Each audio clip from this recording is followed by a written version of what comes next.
In its simplest terms, OPSEC, or operational security, is the identification of critical information or analysis of threats, an assessment of vulnerabilities, assessments of risk, and the intentional efforts and countermeasure to ensure the security of your operations. Those are the parts, but it boils down to your safety, secrets, concealment, and intentional efforts to maintain your security and the security of your resources. Your operation is you, your people, and your area and security. And it is what you do to maintain the safety of those things. Keeping your prep safe from those who are unprepared after a prolonged grid-down scenario will be critical. Even the kindest neighbor, the nice soccer mom across the street, may quickly turn on you if they are desperate and you are perceived to have plenty. Your OPSEC is your ability to keep your preps private and protected. The more obvious your preps are to others, the more likely you will be the first thought of those same people when their stomachs are grumbling and their mouth is parched. It's okay to prep for the worst. It's even okay to entrust some people with the knowledge that you do prep. But even then, you have to know whom you can trust in the extent of what you are revealing to them. This video will take a look at OPSEC and what you should do to keep yourself and your prep safe, especially after a disaster when no foreseeable end. So let's jump in. Please consider subscribing to our newsletter by clicking on the link in the description and comment section below. If you enjoy this video, please subscribe and click the like button to help the channel grow. Seen and unseen. I find it easier for people to understand OPSEC from the standpoint of seen and unseen. There are things we see when we intentionally study something or we're looking for something, and then there are things we don't see in our everyday lives. A police officer will notice how someone walks differently if they have a heavy gun tucked into their waistband. A security officer will notice a person in a heavy coat when it's 90 degrees outside. The hungry or thirsty person will notice a garden, even over the fence, or the rain barrel against the house. Lacking the specific training or need, the average person absorbs very little visual data, so long as it stays comfortably below their threshold of awareness and doesn't spike or pique their attention. Consider the psychological studies where actors enact a shocking event, and then the viewers are asked to provide a description and recount the event. Nearly every viewer has a slightly different description of the actor or a different recounting of the details. We see things based on our needs.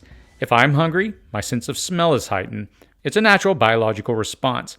I am more likely to smell that can of food you just opened, even if there's only a window of your house open and I'm just passing by. If you're cooking, even brewing tea, I am more likely to pick up the scent. Our brains are constructed to sense danger and to find what we need to survive. So, as you consider your OPSEC, categorize what you see and how you are being seen. What is it about you or your home base that others will view? If your lights are on and the rest of the city is in a blackout, you will attract attention. The NRA sticker on your window telegraphs that there may be guns in your house, but it may also make your location a target to be overtaken. What will go unnoticed until it is sought after? Have you ever walked through an area and then found out later that some major incident occurred there right after you had left? When you view your OPSEC with intentionality, you are more likely to notice things when they are out of kilter. When considering your own OPSEC, consider each thing through the eyes of the desperate and the predatory. What is seen and what is unseen? Train your brain to recognize your security by knowing what to look for. In this way, you will also be training yourself to see resources around you when things fall apart. Pre-disaster walkthrough. First, let's address the visible, the seen, and those people you don't know. After any prolonged disaster where help is not coming, people will be scrambling for the same basic things: food, water, medicine, fire, shelter, and weapons. Looting is common. Some of it is out of necessity, like food and water, and some of it is out of opportunity, which is basically just stealing and robbery. If you live in an urban or suburban environment, you have to take note of what you present to your neighbors. To ensure your OPSEC, do a pre-crisis walkthrough of your home. Walk around your house from the outside and survey your vulnerabilities. See what strangers will see. Does your grill have a propane tank that isn't locked down? That will be gone in an instant. Just a simple bike lock on it could prevent this. Do you have outlets to the outside or a fuse box on the outside that isn't locked? Those may be tampered with if you have power and others do not. Or if someone seeks to draw you out of your house, do you have windows that can easily be seen through? If so, Can you landscape obstacles or make it unsafe to stand under the window with thorny plants or other obstacles? Most would-be looters are not going to hang around your house if it's a challenging target, and they will move on to an easier target, hopefully down the street. Windows are a significant vulnerability. Having either the boards and nails to board them up after a disaster or a transparent film that can be applied to prevent them from shattering may seem simple, but it adds a layer of deterrence between you and those who seek to do you harm. Even using privacy tinting or blackout tinting on windows leaves people on the outside wondering if there might be someone on the inside watching them and ready to react. Blackout windows during and after a disaster and keep curtains drawn. Avoid cooking fragrant foods or cooking with an open fire. If you have an open fire, expect people to know about it and possibly come looking for warmth, fire, or food. Make sure you have a food plan. There are times when firing up the barbecue or pulling out the solar cooker may be a foolish thing to do. Make sure you have the means to prepare several days of food by simply adding water or opening a can. Even in the safest of times, it may not be wise to cook. Meals ready to eat or with only water added as an added ingredient will keep you safe. Even if you cook indoors, make sure that lower floor windows are closed and that any fragrances leaving your house would be difficult to trace back to your home. Think of it like when you take a morning walk and you smell someone's bacon cooking. Now imagine you haven't eaten in a few days and you smell that bacon cooking. Suddenly, you are considerably more interested in it. If you have an exposed or easily accessible fruit tree or garden, you can expect it to be raided. If you have a water spigot on the outside of your house, consider a simple valve lock. You don't have to have an ironclad lockdown in place. You simply need to make accessing your systems more complicated than the unprotected systems of your neighbors. Know how to turn all of your utilities off, have the tools to do so, and learn how to turn them back on when the danger is past. Have a post-disaster electricity plan. If you have a generator, make sure you have spare fuel and oil for it. Make sure you also have deep cell batteries you can charge off of and the essential equipment you need for light, heat, and cooking. If it's not a solar generator, fire it up one afternoon and walk away from your house. Understand how far the noise travels from where you have it running. When you walk back to your home, again, think from the standpoint of a desperate person. What do you have that they are going to see, hear, or smell and then want? Keeping up appearances. After a disaster, if food and water are being handed out, and you can collect some safely and in an orderly manner, do take your share. You will be keeping up the appearance that you are suffering along with everyone else. This is the scene, what you show to others if you choose to leave your home. There's an old saying, beware the fat man in a skinny land.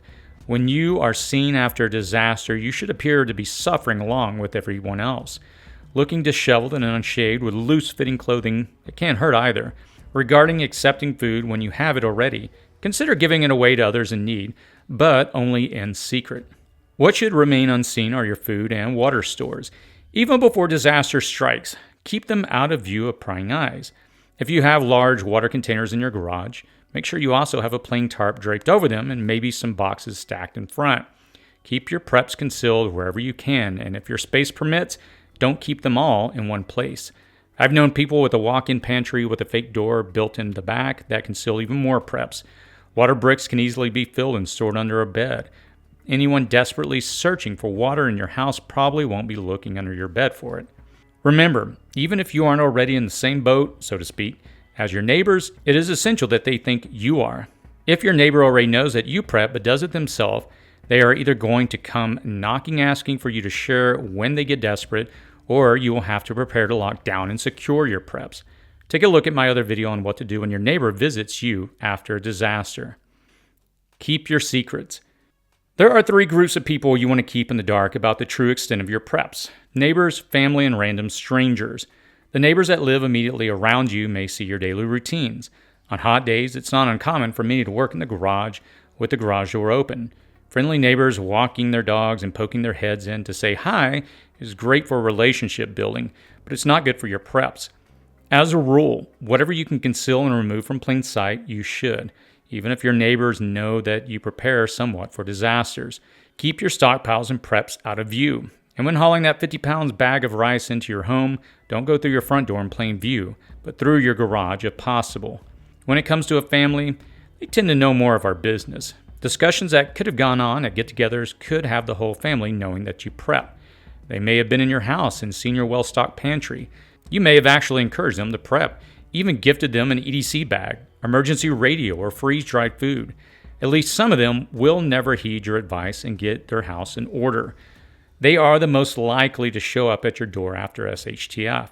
Many I know just prep to give these family members a little extra to send them on their way. Others have no problem saying, "Hey, I told you so," and go away now. Regardless of your plan for the family, there is no reason they need to know the extent of your preps. At no time do they need a tour of your preps and readiness. Keep secrets even from your family. The third group to keep your secrets from are those you don't know. Do you have a silhouette figure sticker family on the back of your car showing the members of your family? You are telegraphing information to anyone who wants it. Did you have a fun day shooting or hunting? You don't have to let people know that, especially random people you don't know. Are you proud of your recent purchase or project so you post pictures to social media? You are telegraphing information about yourself and ruining your operational security. If strangers have an inkling that you prep, fine. Let them also think that you are maybe armed to the teeth as well. Let them come to their own conclusions without you providing the information and details for them. One final point on keeping your secrets private is to remember your digital footprint. When you purchase a critical prep, can you do it with cash? Having your smartphone on you is like recording in one colossal database everywhere you are. Do you frequent your local sportsman's store? What church are you affiliated with? What stores do you frequent? Gyms, restaurants, entertainment venues. What other people are around you at these places? All that location data is tied to purchase history, other people in proximity to you, and more. Consider severing your relationship with social media platforms that track your activities and likes. Consider leaving your smartphone at home or shutting it off when you don't need it. Don't feed data about yourself to unknown entities. Watch your digital footprint and leave fewer tracks to protect your overall OPSEC. A fine line. It's a fine line between revealing your prepping activities and keeping them a secret. To some, you may want to start the conversation, and it's okay to let them know that you're preparing for disasters. It's how mutual assistance groups and prepping networks are typically created. Survivors increase their odds of survival geometrically as a group. You also don't have to partner up with every person you find that has prepping in common with you. You could lone wolf it, but your odds of survival might be lower. Understanding that prepping comes in many forms. Sometimes you may be considered a prepper just because you can freeze dry or dehydrate large quantities of food. You might be regarded as a prepper just because you have a well-stocked pantry or a couple of emergency food supply kits and some stored water. Whether you label yourself a prepper to others or you just claim to be that person who tries to prepare a little for whatever life throws at you is really up to you. The amount and type of information you reveal about yourself is up to you. Whom you bring into the outer edges of your inner circle, again, is up to you. You control your own OPSEC in this regards. Building your skills is a great way to meet people who already share the same interests.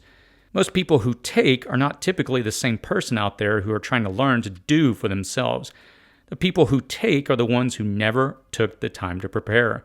A conversation with a stranger over canning jars you notice in each other's baskets could lead to sharing a few tips and maybe later some swapping of canned goods.